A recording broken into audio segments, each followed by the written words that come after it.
दोस्तों, आज की कहानी हांगकांग की है। जी हाँ, वही हांगकांग जिसको एशिया का फाइनेंशियल पावर हाउस और टूरिस्ट का पैराडाइज कहा जाता है। वही हांगकांग जो मॉडर्निटी और डेवलपमेंट का एक नायाब नमूना है। वही हांगकांग जो है तो बहुत छोटा सा इलाका, लेकिन आज हर समय सुर्खियों में रहता है। वही हांगकांग जो चाइना का पार्ट होते हुए भी चाइना से एकदम अलग है। अगर आप हांगकांग में चले जाएं तो ऐसा लगता है कि मानो आप अमेरिका या ब्रिटेन के किसी हाईटेक मेट्रो सिटी में हो। खैर, हांगकांग की कामयाबी की ये लिस्ट तो अनएंडिंग है, लेकिन पिछले कुछ सालों में यहाँ जिस तरह से प्रोटेस्ट और क्रैकडाउन्स हुए हैं, उनको देखकर लगता है कि मानो हांगकांग के ऊपर संकट के बादल मंडरा रहे हों। हांगकांग की पॉलिटिक्स और इकोनॉमी दोनों में ही चाइना का इन्फ्लुएंस बहुत तेजी से बढ़ रहा है। इस साल जुलाई 2022 में हांगकांग की 25th हैंडओवर एनिवर्सरी मनाई गई। इस इवेंट को सेलिब्रेट करने के लिए Chinese president Xi Jinping Hong Kong पहुंचे। उन्होंने कहा कि एक बार अगर हांगकांग मेनलैंड चाइना में इंटीग्रेट हो जाता है, तभी सही मायने में वो डेमोक्रेसी की तरह फ्लरिश हो पाएगा। लेकिन उनके शब्द, उनकी एक्टिविटीज और उनके इंटेंशंस शायद जरा भी मेल नहीं खाते। इससे हमें ये समझ आता है कि चाइना और हांगकांग के रिलेशंस जितने दिखते हैं उससे कई गुना ज्यादा कॉम्प्लिकेटेड हैं। आज की इस वीडियो में हम आपके लिए हांगकांग और चाइना के इन्हीं कॉम्प्लेक्स रिलेशंस को डिकोड करने की कोशिश करेंगे। आज हम जानेंगे कि क्या हांगकांग पूरी तरह से आज चाइना का पार्ट है, और अगर नहीं तो फिर चाइना उस पर अपना कंट्रोल इस्टेब्लिश करने के लिए इतना बेताब आखिर क्यों है, और इस पूरी कहानी में आखिर ब्रिटेन का क्या रोल है। क्या इस डिस्प्यूट का कारण भी प्रेजेंट वर्ल्ड के कई लॉन्ग स्टैंडिंग डिस्प्यूट्स की तरह ब्रिटिश कॉलोनियल एम्पायर के इतिहास में छुपा है? इस वीडियो में हम इन सभी क्वेश्चंस के आंसर्स जानेंगे। तो आइए बिना कोई देर किए इस डिस्कशन को आगे बढ़ाते हैं। The imperial era. दोस्तों, इस गुत्थी को सुलझाने के लिए हमें आपको इतिहास में थोड़ा पीछे लेकर चलना होगा। हांगकांग सबसे पहली बार चाइनीज रूल के अंडर 3rd सेंचुरी BC में आया, जब चाइना पर किंग डिनेस्टी रूल किया करती थी। अगले 2000 साल तक हांगकांग चाइनीज एम्पायर द्वारा रूल किया गया। इस दौरान ये एक फिश फार्मिंग और सॉल्ट प्रोडक्शन साइट के रूप में उभरा। देखते ही देखते ये चाइनीज एम्पायर का एक इम्पॉर्टेंट पोर्ट बन गया। यहाँ पर ट्रेड के अलावा पायरेसी के केसेस भी बहुत देखने को मिला करते थे। लेकिन हमारी असल कहानी की शुरुआत होती है 18th सेंचुरी में। चाइना उस समय एक बहुत स्ट्रॉन्ग एम्पायर हुआ करता था। यहाँ पर टी, सिल्क और पोर्सिलेन यानी चीनी मिट्टी का प्रोडक्शन बहुत बड़े पैमाने पर हुआ करता था। इन चीज़ों की वेस्टर्न मार्केट्स में बहुत डिमांड थी। स्पेशली ब्रिटेन को ये आइटम्स बहुत अट्रैक्ट करते थे और चाइना इनकी पेमेंट सिल्वर में लिया करता था। वहीं दूसरी तरफ चाइना को ब्रिटेन से कुछ भी इंपोर्ट करने में कोई दिलचस्पी नहीं थी। इससे ब्रिटेन को बड़े ट्रेड इम्बैलेंस का सामना करना पड़ रहा था। ब्रिटिशर्स के सिल्वर रिजर्व्स खत्म होते जा रहे थे। इसको रोकने के लिए ब्रिटिशर्स ने एक नया रास्ता ढूंढ निकाला, और ये रास्ता था ड्रग्स का रास्ता, जिसमें मुख्य तौर पर ओपियम शामिल था। चाइना में ड्रग्स का यूज पूरी तरह से बैन था।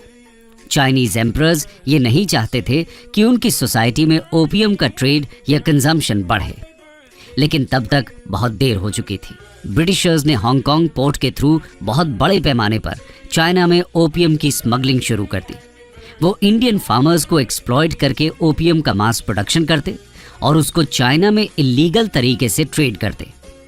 देखते ही देखते चाइनीज सोसाइटी में ओपियम का एडिक्शन आउट ऑफ कंट्रोल हो गया। चाइनीज एम्परर ने ये सब देखते हुए ओपियम के सभी स्टोर हाउसेस को सीज कर लिया। या तो उनको जला दिया गया या फिर उन्हें समुद्र में बहा दिया गया। ये बात इतनी बिगड़ गई कि चाइना ने ब्रिटिशर्स के खिलाफ 1939 में एक युद्ध का ऐलान कर दिया। 19th सेंचुरी में ब्रिटेन की नेवल पावर को हरा पाना जरा भी आसान नहीं था, और इसीलिए इस वॉर में चाइनीज एम्पायर को ब्रिटिशर्स के आगे घुटने टेकने पड़े। 29 अगस्त 1842 को साइन की गई ट्रीटी ऑफ नैनकिंग के साथ इस वॉर का अंत हुआ। 1839 से 1842 तक चले इस वॉर को फर्स्ट ओपियम वॉर के नाम से जाना गया। ट्रीटी ऑफ नैनकिंग के तहत हांगकांग आइलैंड ब्रिटिशर्स को दे दिया गया। इसके बाद हांगकांग पहली बार एक ब्रिटिश कॉलोनी बना। साथ ही साथ यहीं से चाइना की सेंचुरी ऑफ ह्यूमिलिएशन की भी शुरुआत हुई। दोस्तों, ब्रिटिशर्स को हांगकांग के ट्रेडिंग पोर्ट में बहुत इंटरेस्ट था और इसीलिए ये इसको किसी भी कीमत पर नहीं छोड़ना चाहते थे। खैर, कुछ समय बाद चाइनीज एम्पायर ने इसका फिर विरोध किया। देखते ही देखते 1856 में इन दोनों के बीच सेकेंड ओपियम वॉर छिड़ गया। ये 1856 से 1860 तक चला। इसमें भी ब्रिटेन की जीत हुई और इस बार कोलून पेनिनसुला और स्टोन कटर्स आइलैंड ब्रिटिशर्स के अंडर आ गया। तो दोस्तों, अब तक हांगकांग में इंपीरियल रूल की शुरुआत हो चुकी थी। हांगकांग की लोकल चाइनीज ब्यूरोक्रेसी को ब्रिटिश मोनार्क के द्वारा रूल किया जा रहा था। अर्ली कॉलोनियल पीरियड के दौरान ओपियम वॉर्स, कॉलोनियल टेकओवर और पायरेसी जैसे इवेंट्स की वजह से यहाँ क्राइम रेट बढ़ता जा रहा था, जिसकी वजह से यहाँ के लोकल सिटीजन्स भी कॉलोनियल एडमिनिस्ट्रेशन के अगेंस्ट प्रोटेस्ट कर रहे थे। उधर मेनलैंड चाइना भी शांत बैठने वालों में से नहीं था। वो लगातार ब्रिटिशर्स के खिलाफ विद्रोह करता रहा। इसी के चलते 1898 में दोनों के बीच थर्ड ओपियम वॉर छिड़ गया। ब्रिटिशर्स अपनी सुपीरियर नेवल पावर के बलबूते एक बार फिर जीत गए। इस बार उन्होंने आपस में second convention of Peking sign किया। इसके तहत हांगकांग की न्यू टेरिटरीज ब्रिटेन को 99 ईयर्स यानी 1 जुलाई 1997 तक लीज पर मिल गई। कुल मिलाकर लगभग 50 सालों के अंदर अंदर ब्रिटिशर्स हांगकांग के सभी मेजर पोर्ट्स को कैप्चर कर चुके थे। अब एक तरह से ये एरिया ब्रिटेन के पास था और वो चाइना को इसका रेंट पे किया करता था। दोस्तों, अब तक ब्रिटिशर्स ये समझ चुके थे कि वो यहाँ केवल मिलिट्री के बलबूते पर ज्यादा दिन रूल नहीं कर पाएंगे। इसके लिए लोकल पॉपुलेशन के सपोर्ट को जीतना जरूरी है। इसके लिए उन्होंने सोशल और इकोनॉमिक रिफॉर्म्स का सहारा लिया।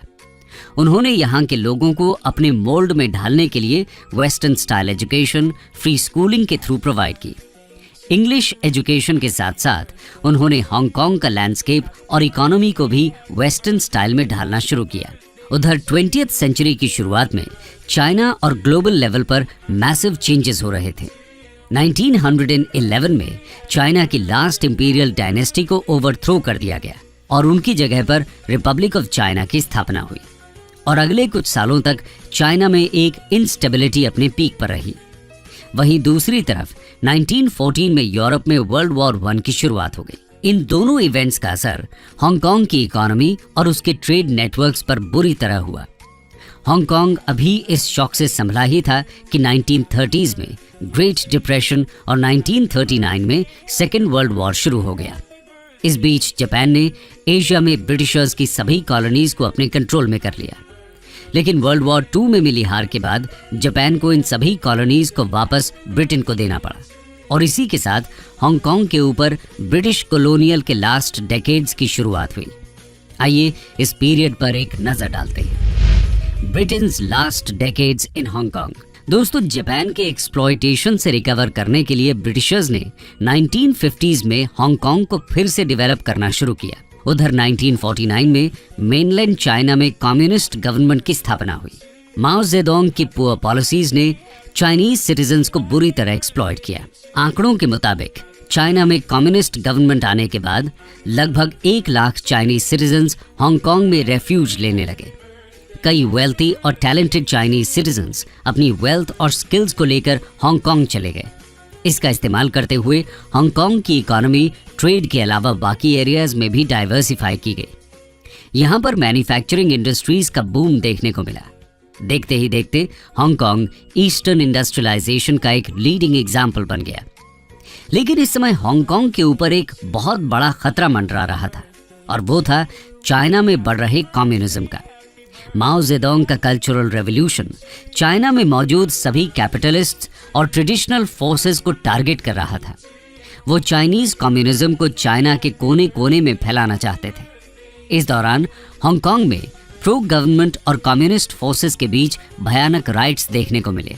इस सिचुएशन को कंट्रोल में लाने के लिए ब्रिटिश गवर्नमेंट ने तय किया कि वो हांगकांग में और तेजी से रिफॉर्म्स लाएंगे ताकि वो लोकल पब्लिक का सपोर्ट जीतकर यहाँ पर वेस्टर्न डेमोक्रेसी और कैपिटलिज्म को और फैला सकें।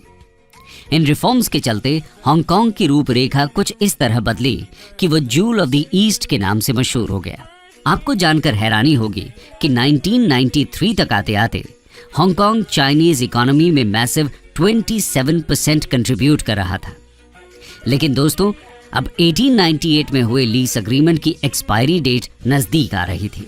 1980s में चाइना भी अपनी चुप्पी तोड़कर चाइना और हांगकांग के रीयूनिफिकेशन की मांग कर रहा था। डेंग जियाओपिंग के एरा में चाइना भी बहुत बड़े ट्रांसफॉर्मेशन से गुजर रहा था। कुछ एक्सपर्ट्स कहते हैं कि वो हांगकांग की एक्सपर्टीज और उसकी वेल्थ को यूटिलाइज करना चाहते थे, इसीलिए वो चाहते थे कि ब्रिटिशर्स जल्द से जल्द यहाँ से चले जाएं। खैर, उधर ब्रिटिशर्स भी ये जानते थे कि अब वो यहाँ इससे ज्यादा कंट्रोल जारी नहीं रख पाएंगे। इसी के चलते हांगकांग के हैंडओवर की तैयारियां शुरू हो गई। 1984 में ब्रिटिश पीएम मार्गरेट थैचर और चाइनीज प्रीमियर जाओ जियांग ने एक साइनो ब्रिटिश अग्रीमेंट साइन किया, जिसके तहत हांगकांग मेनलैंड चाइना का एक स्पेशल एडमिनिस्ट्रेटिव रीजन बन गया। साइनो ब्रिटिश जॉइंट डिक्लेरेशन ने यह गारंटी किया कि हांगकांग अगले 50 सालों तक चाइना का पार्ट तो रहेगा, लेकिन इसको अपने खुद के सोशल और इकोनॉमिक सिस्टम के साथ ऑपरेट करने दिया जाएगा। इस एग्रीमेंट में चाइना ने यह एक्सेप्ट किया कि अगले 50 सालों तक हांगकांग अपने पॉलिटिकल फ्रीडम और फ्री मार्केट इकोनॉमी को कंटिन्यू कर पाएगा। उनको अपनी लाइफस्टाइल को लेकर हाई डिग्री ऑफ ऑटोनॉमी दी जाएगी और साथ ही वो अपने फ्रीडम ऑफ प्रेस और फ्रीडम ऑफ स्पीच जैसे लॉज भी कंटिन्यू कर पाएगा। इस ग्रैंड कॉम्प्रोमाइज को वन कंट्री टू सिस्टम्स का नाम दिया गया। लेकिन 1989 में चाइना के तियानानमेन स्क्वायर मैसेकर ने पूरी दुनिया को चौकन्ना कर दिया। इस इंसिडेंट में चाइना ने प्रो डेमोक्रेसी प्रोटेस्टर्स को बुरी तरह क्रश किया। इसको देखते हुए 1992 में ब्रिटिशर्स ने हांगकांग में इलेक्टोरल रिफॉर्म्स इंट्रोड्यूस किए ताकि वो जाने से पहले यहाँ डेमोक्रेसी के फुटप्रिंट्स और भी ज्यादा मजबूत कर सकें। 1 जुलाई 1997 में ब्रिटिशर्स की लीज के 99 साल पूरे हुए और अब बारी आई चाइना को हांगकांग वापस सौंपने की। ब्रिटिश एम्पायर के सबसे वेल्थी मॉडर्न आउटपोस्ट का सन फाइनली सेट हो गया और इस दिन से Hong Kong one country two systems के तहत रूल किया जाने लगा। Politics, protests and pandemic. दोस्तों, अग्रीमेंट के मुताबिक तो इस सिस्टम को 2047 तक कंटिन्यू किया जाना है, लेकिन पिछले कुछ सालों में हांगकांग में जिस तरह के डेवलपमेंट्स हो रहे हैं उनको देखकर लगता है कि मानो चाइना ने हांगकांग को अपने अधीन करने की शुरुआत कर दी है। पिछले कुछ सालों में चाइना ने हर पॉसिबल वे में हांगकांग पर क्रैकडाउन करने की कोशिश की है। उदाहरण के लिए 2003 में नेशनल सिक्योरिटी लेजिस्लेशन के तहत हांगकांग में डिसेंट को दबाने की कोशिश की गई। इस लॉ के अगेंस्ट प्रोटेस्टर्स लाखों की संख्या में हांगकांग की सड़कों पर उतरे, लेकिन उनको अथॉरिटीज का सिवियर बैकलैश झेलना पड़ा। 2012 में चाइना ने हांगकांग के स्कूल बुक्स और करिकुलम को प्रो चाइना बनाने की कोशिश की। जिन बुक सेलर्स ने पुरानी बुक्स सेल करने की कोशिश की उनको कुछ ही दिनों के अंदर गायब कर दिया गया। 2014 में उन्होंने हांगकांग को अपना चीफ एग्जीक्यूटिव चुनने के लिए वोट करने की अनुमति तो दी, लेकिन केवल उन्हीं कैंडिडेट्स में से जिनको बीजिंग चुनकर भेजता है। इस रूल के against pro democracy protesters fully free elections की मांग करने लगे। पॉलिसी अथॉरिटीज के केमिकल्स और पेपर स्प्रे के अटैक से बचने के लिए प्रोटेस्टर्स अम्ब्रेलास कैरी करने लगे, इसीलिए इसको अम्ब्रेला मूवमेंट के नाम से जाना जाने लगा।